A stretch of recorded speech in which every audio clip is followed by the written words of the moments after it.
monologue in week 2 for this module, okay? And the main thing I just wanted to focus on this week was the labs, and it kind of tied into the lecture in today as well.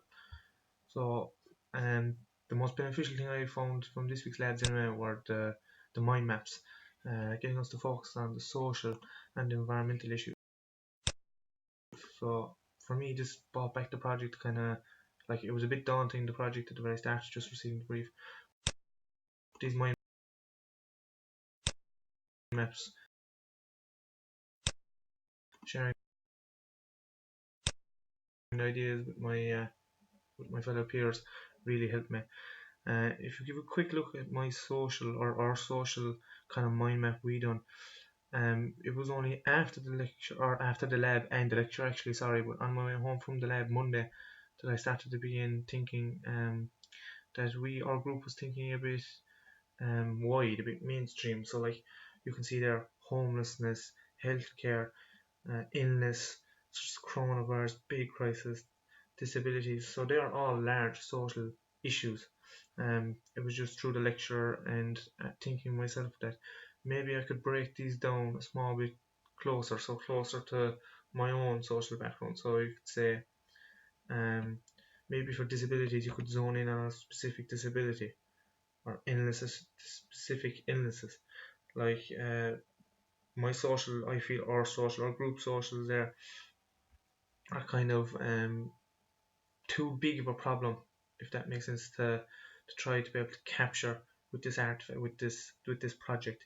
Like healthcare is very broad. It's very hard to come up with a problem statement just on healthcare. You can't solve the whole healthcare crisis, I suppose you could call it. But the exact same could be said for our environmental issues that we picked up on.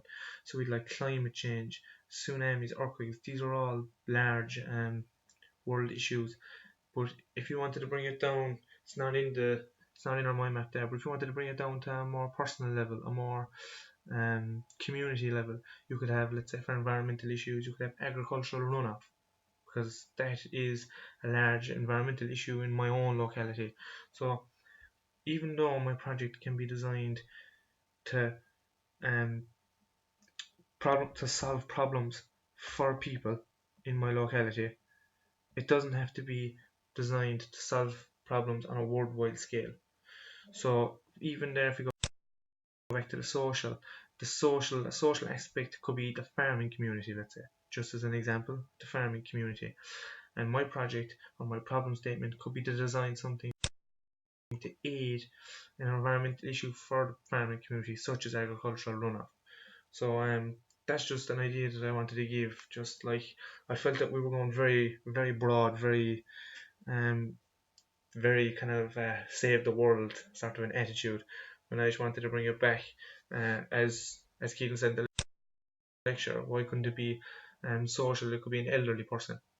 Yes, we all, well, most of us were lucky enough to kind of know our grandparents at some stage, or we might know elderly neighbours that we're very friendly with, or elderly people that we kind of give a hand to.